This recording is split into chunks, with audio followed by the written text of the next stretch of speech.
Hingga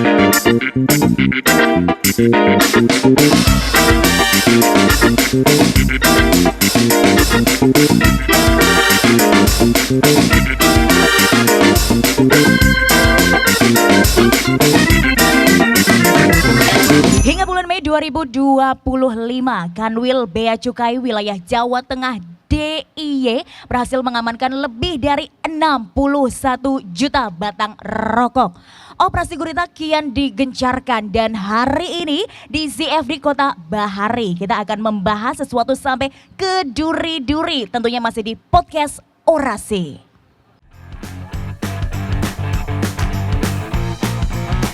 Kalau ilegal tuh bayar, kalau legal itu nggak bayar. Ya kalau rokok ilegal biasanya nggak bercukai ya Mas. Ada cukai ya, non cukai berarti ya. Rokok yang ada sertifikat Indonesianya ya mungkin. Balik lagi untuk pajak ya, pajak pada pemerintah yang nanti akan dikembalikan atau akan yang dimanfaatkan oleh pemerintah itu sendiri. Oke, gue negara Mas.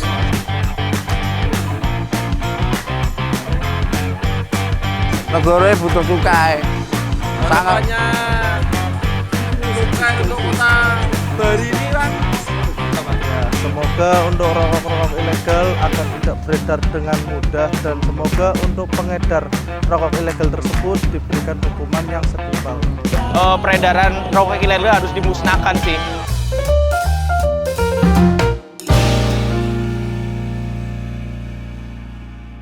Halo, kembali lagi di Orasi episode ketiga. Hari ini secara spesial kita hadir di Kota Bahari alias Kota Tegal.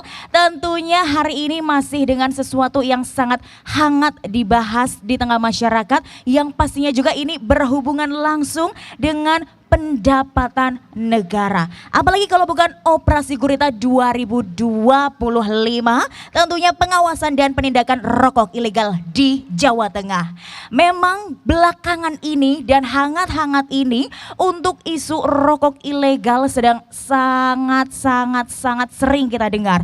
Yang pastinya juga dengan adanya rokok ilegal ini ya, sehingga ada yang namanya gerakan gempur rokok ilegal. Karena ya menurut data yang sudah didapatkan hingga bulan Mei 2025 ini tercatat kurang lebih sebanyak 1036 batang rokok yang sudah diamankan, yang pastinya juga ini sangat berdampak seperti itu ya, dengan pencapaian yang kurang lebih hingga puluhan miliar rupiah. Pastinya hari ini kita bakalan bahas di sini dan saya tidak akan sendiri karena di sini saya juga belum tahu, justru saya ingin tahu dengan pakar-pakar yang sangat luar biasa di sini. Tentu sudah hadir bersama dengan kita beliau, ada Bapak R. Megah Andiarto. Selamat pagi Bapak. Selamat pagi Mbak Mona. Luar biasa, beliau ini merupakan Kepala Seksi Bimbingan Kepatuhan dan Humas Kantor Wilayah Ditjen Bea Cukai Jawa Tengah dan juga DIY. Tidak hanya Pak Megah, hari ini juga hadir dosen muda di sini dari Fakultas Hukum Universitas Diponegoro. Hadir Bapak Aista Wisnu Putra, Sarjana Hukum Magister Hukum. Selamat pagi Pak Aista. Selamat pagi Kak Mona. Wis, luar biasa sekali. Sudah ada dua pakar kita ini ya yang hadir di sini karena hari ini kita akan membahas mengenai bagaimana praktik di lapangannya dan juga pandangan-pandangannya langsung ini ya menurut segi hukum. Tentunya Pak Megah, ini kebetulan kan kita hadir di Kota Bahari ya Pak ya. Dan ini pembahasannya adalah untuk Operasi Gurita. Mungkin ada banyak yang belum tahu tentang Operasi Guritanya ini sendiri nih Pak. Barangkali ada yang salah paham. Apakah Operasi Gurita ini berhubungan dengan bahari-bahari seperti itu ya? Ataukah sebetulnya ini ada makna lainnya? Mungkin sebelum kita masuk lebih dalam lagi Pak Megah, boleh dikasih tahu dulu ya ke netizen-netizen kita mengenai Operasi Gurita itu sendiri sebetulnya apa Pak Megah? Baik, terima kasih Kak Mona. Jadi saya ambil di Tegal baru sekali ini ya. Semoga Tegal ini di Tegal semuanya jadi legal gitu ya. Karena memang fokus kami di sini ada rokok ilegal. Jadi Operasi Gurita adalah salah satu bentuk dari program kampanye tahunannya berupa gempur rokok ilegal. Nah itu kenapa ada bentuk Operasi Gurita, karena selama ini ada anggapan bahwa apa yang dilakukan Bea Cukai kok hanya menyentuh di sektor bawah saja, tidak sampai ke produsen. Nah dengan mengambil binatang gurita, tangannya banyak, bisa nangkep kemana-mana. Nah, dimaksudkan bisa seperti itu, bisa sampai ke pengedarnya, sampai ke produsennya. Jadi ya lebih banyak yang ditangkap lah dari situ, gitu Kak Mona sementara. Iya. Oke, jadi begitu ya. Jadi bea cukai ini nggak cuma yang di bawah-bawahnya aja, tapi Iya, ini betul. sampai ke rokok ilegal yang bahkan sudah ada lebih dari 61 juta nih udah kita amankan. Begitu ya Pak Megah ya, luar biasa sekali. Dan tentu nih Pak Megah, untuk rokok ilegal ini sendiri dan juga operasi gurita ini sendiri, pastikan ini capaian utamanya ada seperti itu ya Pak ya. Mungkin boleh juga nih dikasih tahu ke netizen kita yang pastinya setia sekali untuk menyaksikan orasi ini ya kan. Untuk capaian utama dari operasi Gurita 2025 ini sejauh ini seperti apa Pak Megah? Dan juga mungkin tantangan-tantangan terbesar dalam menindak 61 juta batang rokok atau bahkan lebih begitu ya Pak Megah. Ini seperti apa? Karena sekarang ini pinter-pinter banget Pak. Penyelundupannya nggak cuma lewat truk-truk saja begitu, tapi bisa menggunakan mobil keluarga atau bahkan mobil mewah. Seperti itu Pak Megah. Betul. Kenapa sampai dapat 61 juta? Karena kita tahu bahwa rokok itu adalah salah satu budaya di masyarakat ya. Jadi itu berkembang sejak awal, dari zaman Belanda itu sudah ada rokok namanya. Bahkan di BPS menyampaikan bahwa dari survei BPS yang pertama kebutuhan pokok, sandang, pangan, papan. Yang kedua itu yang mengejutkan adalah rokok. Ya, jadi artinya orang tuh lebih baik merokok kalau daripada sarapan mungkin. Nah, jadi seperti itulah. Jadi kenapa sampai seperti ini, karena ada demand yang banyak, kemudian ada celah yang dimanfaatkan karena ada kenaikan harga rokok ya, tiap tahun itu naik. Jadi yang capaian yang kami dapat selama ini ya sampai sekarang ini dari awal tahun aja ada 61 juta batang. Kalau mau digambarin 1 juta batang itu sekitar satu truk kecil itu lah. Wow, Nah, jadi ya kecil. jadi 60 truk kita seperti itu. Kemudian kalau tantangan, nah betul. Kadang-kadang memang ada jargon ya bahwa kriminal itu bisa selangkah di depan, sama seperti motornya, ada seperti motor seperti itu. Jadi memang kami harus tetap belajar dari apa yang dilakukan oleh mereka. Jadi memang banyak dari mulai dari yang tradisional, dari warung ke warung, kemudian ada distribusinya lewat truk-truk, lewat bahkan bukan truk saja sekarang, yang mungkin ada rekan yang perlu tahu ya bahwa karena nilai rokok yang besar ini, jadi mereka pun sekarang sudah berani menggunakan kendaraan yang ya anggap mewah lah ya. Ada seperti mobil, sebut merek boleh ya, nggak ada endorse-nya sini kan ya. Jadi malah di Pajero, itu Alphard itu, ada juga tangkapan kan seperti itu. Ada Toyota Hiace juga ada, kami tangkap semua. Jadi memang jadi ingin menggiurkan rokok ini, jadi mereka pun dengan berbagai modus, ada juga betul lewat modus e-commerce. Nah, apapun yang akan mereka tempuh untuk.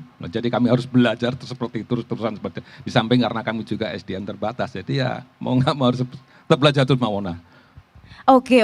Dan kayaknya juga ini nggak cuma di e-commerce aja ya Pak ya, bahkan sekarang di warung-warung kecil gitu ya, atau yang biasa kita sebut juga dengan UMKM, biasanya juga menyediakan gitu ya rokok ilegal. Parahnya itu ini begitu ya. Padahal kita harus menggempur rokok ilegal ini. Dan selain tadi ya untuk yang sudah dijelaskan mengenai capaian utamanya oleh Pak Megah, tentunya kalau dari perspektif hukum sendiri ini ya Pak Aista, ini khususnya dari hukum pidana. Bagaimana nih Pak untuk melihat fenomena maraknya rokok ilegal yang beredar di Jawa Tengah ini? Terutama untuk nilai potensi kerugian negara yang mencapai miliaran hanya dengan beberapa bulan ke belakang ini Pak Aista. Jadi Mbak, memang pelanggaran dari para entah itu distributor, produsen itu adalah menjual rokok dengan tanpa melalui cukai terlebih dahulu. Sebenarnya filosofinya orang menjual tembakau itu di Indonesia itu wajib ada cukai, mereka bayar dulu ke negara melalui Dirjen Bea Cukai agar kontrol dari produk tembakau tadi itu bisa dipres oleh negara biar tidak terlalu meluas. Tetapi karena ada pita cukai itu sehingga harganya menjadi tinggi, sehingga banyak orang mengambil jalan pintas, mending saya jualnya lebih murah saja. Tetapi tentu itu melanggar dari undang-undang hukum pidana itu sendiri, khususnya undang-undang bea cukai ya. Nah, kalau kita melihat memang potensial loss ini tidak bisa diperhitungkan seperti korupsi ya Pak ya.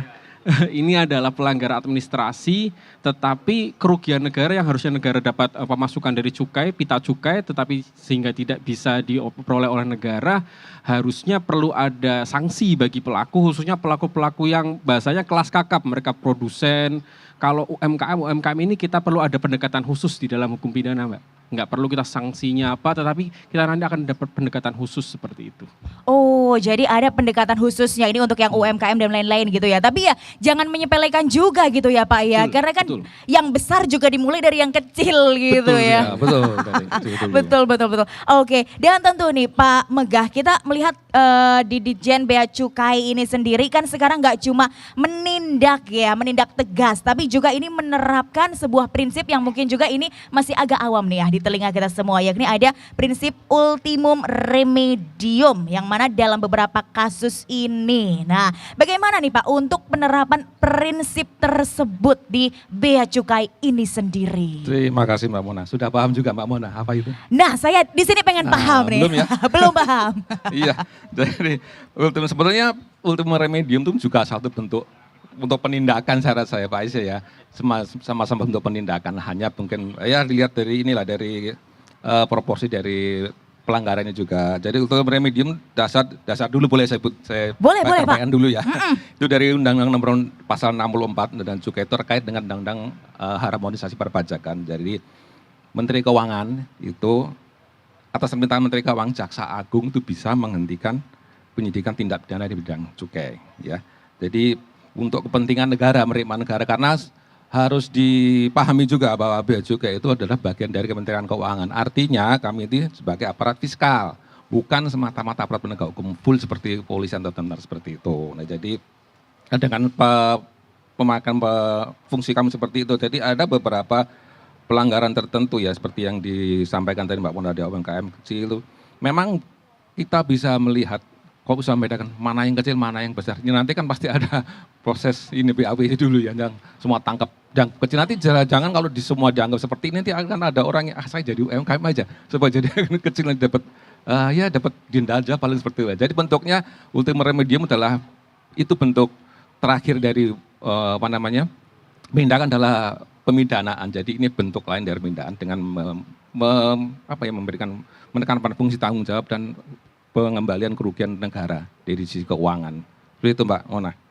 Oke. Ada yang mau ditambahkan Pak Aista? Silakan, boleh. Jadi saya selalu menganalogikan, mengumpamakan kalau di perkuliahan itu ultimum remedium itu kita mengobatinya kalau kita sakit atau itu harus misalnya operasi. Tetapi kalau pakai obat, pakai terapi saja masih bisa, maka operasi itu jalan terakhir, jangan sampai dilakukan. Seperti itu. Oke, jadi begitu ya. Ini gampangnya tuh seperti yang tadi dijelaskan sama Pak Aista gitu ya, netizen ya. Jadi nggak semua sakit dioperasi semua Pak ya. Betul, gak semua Mahal sakit juga. dioperasi, Operasi semua. gawat gitu. Oke, Pak Aista tadi sudah dijelaskan juga ya untuk prinsip yang tadi sudah kita sebutkan, yang mana tadi itu ultimum remedium itu yang disebut sebagai pendekatan hukum yang mengedepankan pembinaan dibanding pemenjaraan. Menurut Pak Aista sendiri, ini sejauh mana sih Pak prinsip ini dapat diterapkan secara proporsional? Karena kadang kan penerapannya tidak sesuai ya dengan yang kita harapkan. Menurut Bapak sendiri bagaimana nih Pak? Baik Mbak, kalau kita bicara penerapan berarti kita tidak hanya bicara undang-undang tertulis saja. Undang-undang itu hanya cuma buku tulisan saja kalau aparatnya sendiri tidak menguasainya atau tidak memahaminya. Belum lagi ditambah masyarakat apakah memahami undang-undang itu sendiri. Jadi ada 3 aspek yang perlu kita tatar di dalamnya ya. Yang paling susah tentu masyarakatnya sebenarnya. Paham nggak sih mengapa kalau jualan rokok, jualan benda seperti misalnya alkohol yang harus ada cukainya itu mengapa sih harus ada cukai? Fungsinya apa sih? Nah sehingga ketika mereka paham, mereka tahu nih, oh ini kalau saya jual tanpa cukai ini bahaya nih. Bahaya bagi diri saya, bahaya bagi masyarakat juga, sehingga untuk proporsional perlu masyarakat ini dididik. Jangan sampai semuanya ini, saya nanti UMKM, tapi padahal UMKM tersembunyi omsetnya 300 miliar. Luar biasa. Bahaya itu. Rumahnya kecil, tetapi ternyata tabungannya, emasnya, itu perlu kita cek lagi omset per tahun dan lain sebagainya. Nah, gitu. Oke, dan Ini kayaknya selain ultimum remedium ini ada istilah-istilah lain ya Pak Aista dan juga Pak Megah. Yang mana ini yang sudah saya dapatkan info-infonya juga ada juga yang namanya restoratif justice. Nah mungkin boleh nih sebelum kita bahas mengenai restoratif justice ini jauh-jauh ya kan. Boleh dulu dong Pak ya dijelaskan mengenai restoratif justice ini sebetulnya apa Pak Aista? Jadi secara teoritik restoratif justice itu adalah keadilan untuk mengembalikan korban menjadi seperti semula. Misalnya orang yang dilukai, dia harus diobati sehingga seperti semula. Walaupun pada prakteknya ini sangat susah. Ketika orang dibunuh tidak mungkin kita bisa mengembalikan nyawa. Ketika orang disakiti ya tetap harus ada rasa sakit yang dia rasakan yang tidak akan bisa dia hilangkan dari ingatannya. Nah ini korbannya ini negara. Negara yang seharusnya mendapatkan pemasukan tetapi tidak dibayarkan oleh para pelaku ini, para oknum ini, sehingga ketika dia mau membayar walaupun dia sudah ketahuan pasti ini restoratif justice-nya lebih diunggulkan, sehingga ketika pelaku ketika sudah tertangkap dia bahasanya dia mau bekerja sama, dia menyesal, kemudian dia juga ngomong bahwa saya menyesal, saya tidak tahu, atau dia tahu tapi karena kebutuhan dan lain sebagainya, karena persaingan kalah dan sebagainya, dia mau membayar denda, ada yang sampai 4 kali lipat ya Pak denda cukanya ya? Sampai, iya betul, dari Iya. 10 juga ada. Wow, oke. Maka penjara ataupun denda lainnya itu bisa dikesampingkan atau hakim kalau memang harus masuk ke pengadilan itu bisa memutus dengan lebih rendah. Kalau dia mau membayar dulu ke negara melalui Dirjen Bea Cukai atau mungkin perwakilannya tanpa harus putusan pengadilan terlebih dahulu.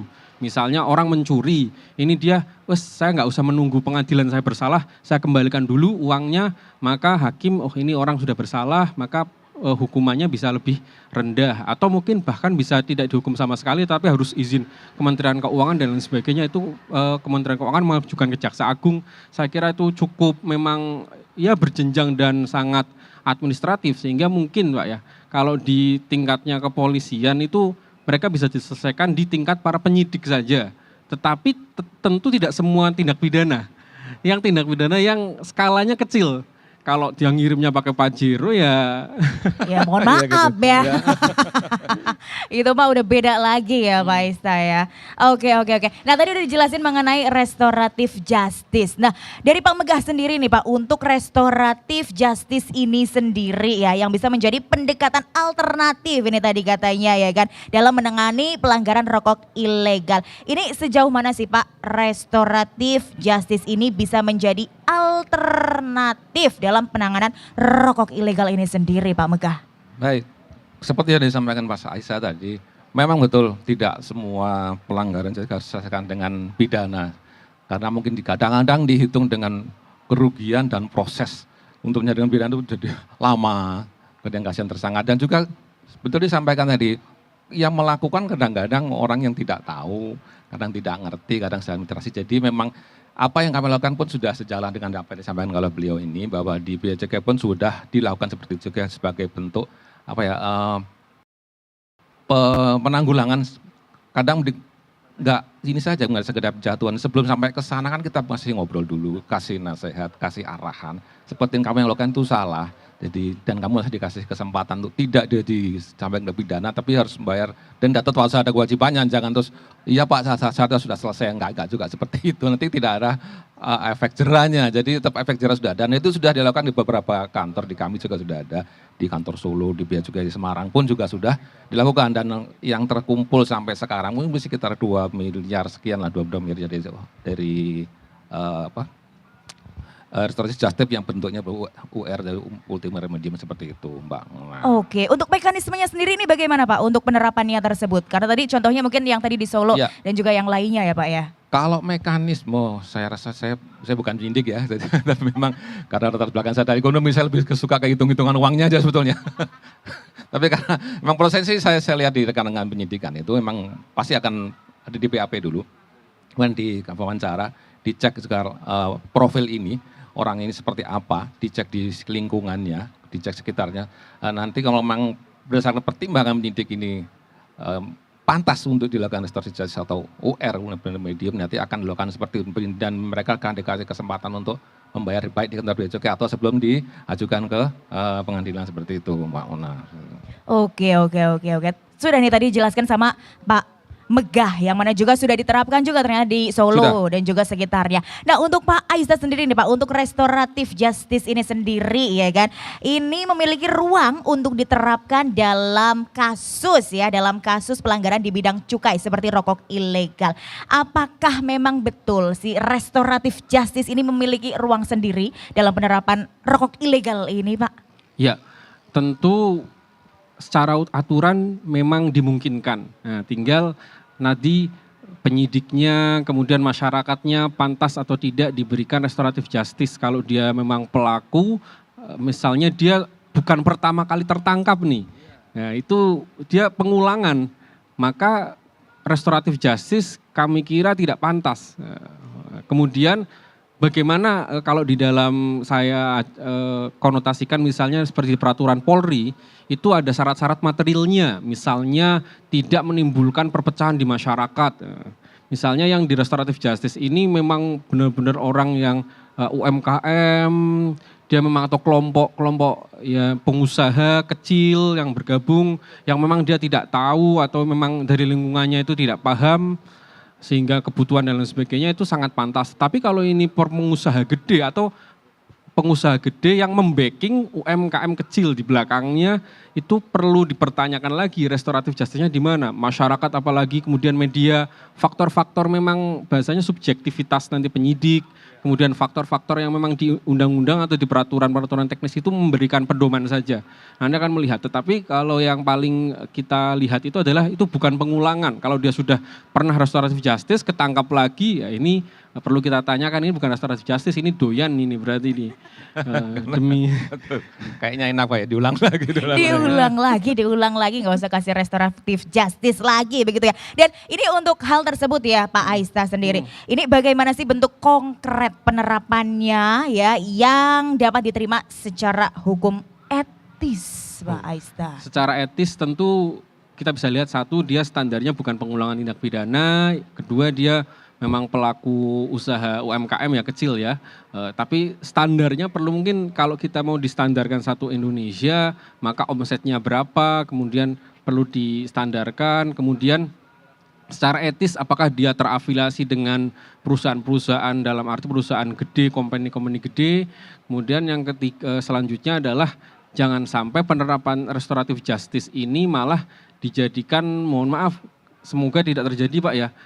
Saya sangat percaya kalau penyidik-penyidik bea cukai itu sangat benar-benar berintegritas tinggi lah ya. Amin. Amin. Gak ada yang malah ini bayar saya ke oknum ya, bukan bayar berapa daripada kamu masuk penjara dan lain sebagainya. Sudah saya bisa punya kewenangan restoratif justice gitu. Ada potensinya di sana, tapi secara proporsional tentu saya sangat yakin para aparat di baik itu pemangku kebijakan maupun yang PPNS di bea cukai sangat-sangat berintegritas tinggi Bapak. Luar biasa, oke. Jadi seperti itu ya Pak Aista ya. Dan ini masih mengenai restoratif justice dan juga ultimum remedium ya Pak Megah. Kembali lagi nih dengan Pak Megah lagi. Untuk pendekatan-pendekatan tersebut ya Pak, atau ultimum remedium ataupun yang tadi restoratif justice. Untuk yang sekarang sudah banyak sekali di e-commerce ataupun misalnya mereka yang menggunakan kendaraan-kendaraan modifikasi atau pakai mobil bagus, mobil keluarga atau apapun itulah ya, diakali. Bahasa Jermannya ini diakali ya pemirsa ya. Ini apakah untuk ultimum remedium itu dan juga restoratif justice itu masih relevan Pak Megah? Masih relevan atau tidak. Ya. Jadi memang kita tidak bisa menyalahkan ultimum remediumnya ya. Ini memang prinsip hukum yang bisa berlaku untuk semua kejadian pidana. Hanya saja memang seperti disampaikan Mas Aisyah tadi.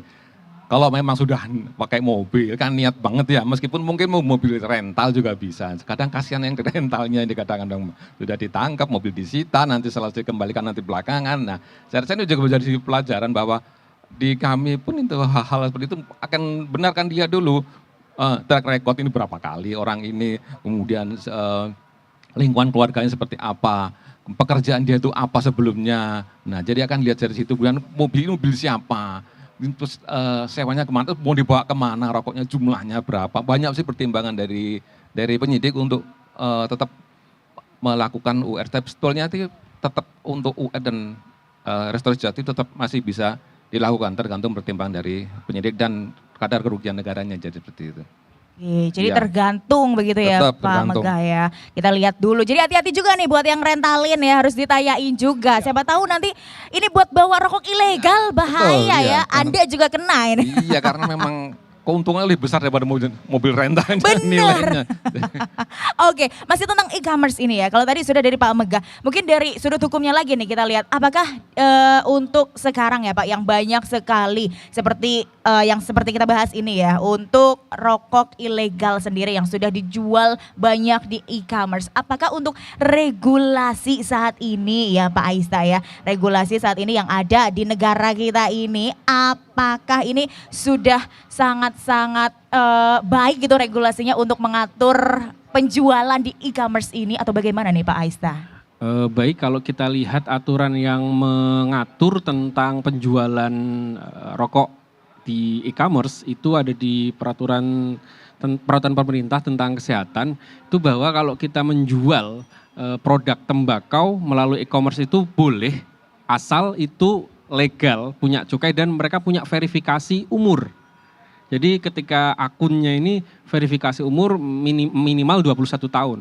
Tetapi kan aturannya seperti itu. Nah, pada prakteknya aturan pasti ya yang namanya aturan itu tidak sempurna. Pasti bisa diakali, misalnya yang bikin akun pakai akun siapa, mungkin kakaknya atau misalnya orang lain yang lebih tua dan lain sebagainya. Tetapi kita balik lagi ke cukai ini, perlu kita buat aturan lagi bahwa seluruh perlu ada ketegasan dari mungkin pemerintah, kita buat aturan lagi, kemudian nanti diturunkan ada wewenangnya ke Dirjen Bea Cukai bahwa seluruh e-commerce ketika ada seller yang menawarkan produk tembakau wajib mereka memverifikasi terlebih dahulu. Saya inginnya seperti itu, ada peraturan bahwa oh kalau ada seller menjual produk rokok, ini sudah cukai belum, sudah ada pita cukainya belum, sudah terdaftar belum, gitu. Tetapi tentu pengawasannya di lapangan apalagi di dunia maya perlu sangat intens ya. Jadi perlu ada kerjasama antara mungkin e-commerce-nya dengan Dirjen Bea Cukai. Jadi nanti kita kayak misalnya orang lapor kita post di satu e-commerce misalnya Facebook atau sosmed dan lain sebagainya, ketika ini akan melalui verifikasi terlebih dahulu. Tidak semuanya nanti langsung muncul. Nah, ketika ternyata dicek oleh si Facebooknya misalnya atau Shopee-nya misalnya, itu saya sebut enggak apa-apa ya. Gak apa-apa ada. Oh ternyata ini enggak ada cukainya, maka itu tidak bisa muncul ke para calon konsumen. Sehingga itu perbaikan sistem di sana perlu di-upgrade lagi seperti itu. Mungkin ada tambahan, Pak? Iya baik, emang betul. Untuk e-commerce emang betul. Sama seperti ini ya, kalau iklan rokok aja jam 10 ke atas. Iya. Jadi harus ada batasan di e-commerce pun ada batas-batas tertentu. Cuman karena ya mereka ini kan orang-orang pintar ya sengaja. Jadi ada beberapa produk yang ilegal pun dijual di situ. Hanya ada penyamarannya tertentu. Jadi kami pun juga punya tim istilah tim crawling ya yang untuk mengoperasi e-commerce ini kira-kira mana. Kadang kita coba pesen, yang betul ada datang juga rokok tanpa pita ada juga seperti itu. Emang tidak akan bakal disebut di situ Mbak. Jadi emang perlu harus belajar juga terus seperti mengikuti langkah mereka seperti itu. Oke. Jadi memang meskipun sudah ada regulasinya tapi tetap ada celah-celahnya begitu ya Pak ya. Jadi betul. memang ini harus tetap dipantau Ya. begitu ya, dan mungkin ada beberapa perbaikan-perbaikan lagi supaya lebih ketat lagi ini, supaya tidak kecolongan. Karena pinter-pinter banget pokoknya sekarang inilah. Nah tentunya juga untuk yang tadi juga sudah sempat disinggung ya mengenai ada juga nih yang sudah pernah tertangkap, kemudian tertangkap lagi, terus ping 17. Kalau 17 ini bahasa Australia ya. Nah ini untuk hal yang seperti ini ya Pak Megah ya. Bagaimana nih strategi pembinaannya yang dilakukan Kanwil ini ya untuk mencegah pelanggaran yang berulang. Khususnya untuk pendekatan non-penal ini seperti penyuluhan atau kemitraan dengan pelaku usaha legal yang demikian ini. Iya betul, memang tujuannya adalah tidak ada pengulangan lagi ya kalau bisa. Ada efek jerah, ada pengulangan. Jadi memang yang kami lakukan di samping mempenalti, mempidanakan orang. Sudah banyak juga sih yang masuk, tapi yang nggak kapok-kapok juga, saya juga nggak ngerti. Pertama itu adalah sosialisasi ya, sosialisasi peraturan, terutama juga kepada mereka yang sudah benar di jalan yang benar. Nah, kepada pabrik rokok kadang-kadang misalkan pengusaha rokok, UMKM atau ya itu kadang-kadang mereka kadang-kadang melihat yang di luar dengan ilegal untungnya banyak, kadang-kadang mereka mencoba-coba ya sudah mereka sudah legal, cuman mereka kadang kok enak ya di luar ya, cobalah saya ini, ada seperti itu kita kasih sosialisasi juga, kemudian kita kasih workshop ke mengenai prosedur yang benar, jadi mereka supaya kita arahkan ke jalan yang benar, jangan ikut-ikutan yang salah seperti itu. Kemudian jika melakukan pendampingan, nah jadi kadang-kadang kita berkunjung ke pabrik rokok, kita serap aspirasi mereka, apa sih yang kurang, kadang-kadang suara mereka, ini kok rokok cukai kok naik terus, kenapa? Nah sementara di lapangan teman-teman dari Depkes ini kan sudah melarang ya, membatasi ruang-ruang rokok, jadi tapi cukainya nggak naik terus. Kemudian kami juga membuat program kemitraan antara kami dengan pabrik rokok atau pengusaha lain. Kemudian juga bikin program yang baru adalah program APHT, itu aglomerasi pabrik hasil tembakau. Jadi beberapa pengusaha pabrik itu kita kumpul, dorongan untuk berkumpul satu tempat, dikelola oleh satu operasi. Jadi mereka lebih gampang untuk diawasi. Nah, itu sepertinya arahnya ke sana. Nah, kalau kemudian yang berikutnya adalah ya ini memberikan pendekatan yang humanis kali ya, mendekati ke pengusaha yang sudah benar dan memberikan pengarahan pada ya kadang yang ketangkep tuh supaya jangan diulang, kalau bisa sampaikan ke ya mungkin ke bosnya atau apa, selesailah sampai di sini, jangan sampai ngulang, ada ketangkep lagi seperti itu. Kemudian berikutnya adalah kami biasa melakukan sosialisasi di medsos ya, karena sekarang zaman ya zilenial ini kalau nggak buka medsos kayaknya gatal seharian, yang tangannya nggak scroll gitu. Betul. Jadi sampai ke sana, ke medsos juga pasti ke sana karena ini yang lebih banyak menjangkau. Kami kan tidak bisa menjangkau sampai kemana-mana. Kemudian untuk berikutnya adalah ini apa namanya, kerjasama antar instansi untuk kalau memang dikasih tahu nggak bisa, kita pakai penegakan hukum. Nah, kita kadang-kadang digandeng dengan teman-teman TNI, dengan Polri, dengan rekan-rekan dari Satpol PP untuk penindakan di lapangan operasi seperti itu, Mbak. Juga tekankan mahasiswa. Kadang kemarin kami juga ngasih pembekalan KKN ke mahasiswa, sambil KKN sambil dilihat ada nggak sih rokok di situ. Nah, nanti laporin aja, tapi jangan ditangkap, saya bilang nanti kalau ditangkap kamu nggak pulang KKN nanti, cuma dilaporin aja. Itu sama gitu Mbak. Jadi sampai begitu ya Pak ya, kita ada juga koordinasi dan juga kerjasama dengan instansi-instansi lain. Nah ini juga untuk kerjasama ini juga yang mana ditindak juga di lapangan gitu ya Pak ya. Betul, apakah lihat-lihat juga nih misalnya kayak Babinsa dan lain-lain, misalnya kita ke warung, jadi nggak cuma ke pabrik aja gitu ya Pak. Betul, dilihat gitu ya sampai ke warung sampai juga ke ya. warung, operasi pasar Wow luar biasa sekali. Jadi hati-hati ini ya yang di warungnya masih ada rokok ilegal, udah deh tobat aja netizen ya. Jangan sana, udah ada susah nanti.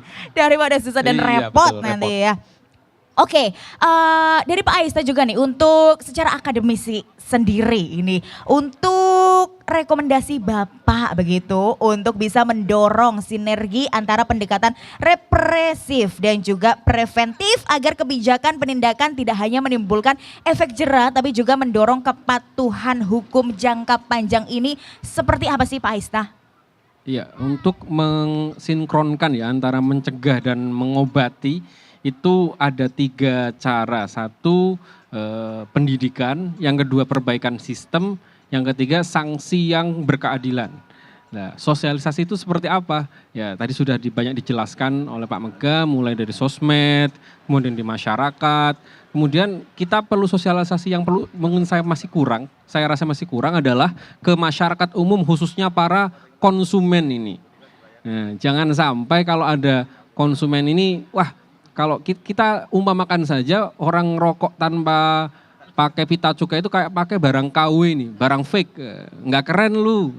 Lah sepatunya KW lu, rokok tanpa cukai lu, nggak keren lu, nggak berkontribusi pada negara lu. Udah ngerokok, nggak baik bagi kesehatan, nggak bayar negara. Lumayan kalau bayar negara bisa dibanggakan dikit lah ya, lumayan. Lah ini nggak bayar ke negara secara itu, sehingga dia dapat lebih murah dan sebagainya. Kalau mungkin yang tanpa cukai itu yang produk, yang UMKM yang tradisional, yang tembakau linting itu malah tanpa cukai ya Pak Mega ya. Nah itu malah asal pakai sendiri. Itu nggak apa-apa, asal itu malah tingwe ya istilah bahasa Jermannya. Tingwe nggak apa-apa, monggo. Itu malah lebih ekonomis, yang penting mau usaha ngelinting sendiri enggak apa-apa kalau Anda memang status ekonominya seperti itu. Nah, itu pendekatan masyarakat juga sangat penting. Jangan sampai ada permintaan, ada penawaran dan sebagainya, terjadi rantai ekonomi. Wah, ini akhirnya kerugian negara, potensial loss lagi. Yang kedua, pendekatan sistem atau perbaikan sistem. Kita semua di sistem di masyarakat misalnya maupun e-commerce, kita perketat lagi, aturannya diperketat lagi, khususnya misalnya tentang penjualan rokok, misalnya tembakau atau rokok tanpa cukai, biasanya ada istilah-istilah apa ya, pakai O-nya itu pakai huruf 0 dan lain sebagainya di e-commerce. Nah, itu sehingga ada penyamarannya seperti itu. Tetapi mungkin ada timnya dari cukai ya Pak ya. Ya betul. Tim apa ya, busernya di internet, cybernya, nah itu yang lebih pendekatannya. Yang terakhir secara represif, sanksi yang berkeadilan adalah yang pertama yang paling harus kita pulihkan adalah kerugian negaranya. Kita tidak perlu menghukum orang kalau yang penting dia membayar dulu. Tapi kalau dia sudah mungkin berkali-kali, yang penting nanti kalau ketahuan bayar aja. Lah itu perlu ada sanksi yang tegas biar orang-orang ini pada takut, oh itu si pengusaha yang itu kemarin ketangkep sudah kedua kali, udah bayar ke negara, tetapi karena itu kedua kali dia nggak kapok-kapok, biar cukup kapok, perlu ada bahasanya ya shock terapi biar dia mungkin sedikit ada mungkin sanksi denda, tambahan dari denda cukainya, ataupun mungkin bisa dimungkinkan ada penjara ya, kalau itu memungkinkan silakan, tetapi itu ya sekali lagi obat terakhir. Obat paling terakhir. Kalau hukuman mati saya kira nggak ada ya Pak ya. Belum sampai ke sana. Tapi obat Oh. terakhir sudah dipakai Pak Aista. Sudah ada di pidana sudah ada. Sudah Iya, banyak benar, sih itu. banyak. Oke, sudah ada yang sampai di Penjara, pidana ya sudah, Pak ya, Mbak. yang katanya Penjara. 1 sampai 8 tahun itu ya. Betul. Sudah tahu Mbak. Mbak Una jangan ikutan nanti. Jangan ikutan, bahaya deh.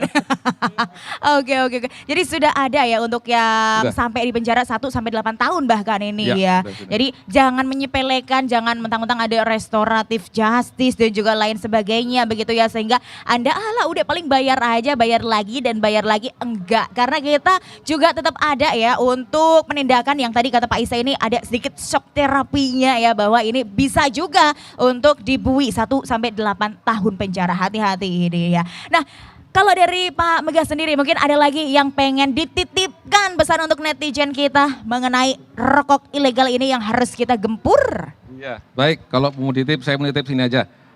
Bahwa seperti disampaikan Pak Aista tadi, janganlah pakai rokok ilegal, baik yang produksi maupun yang penjualnya.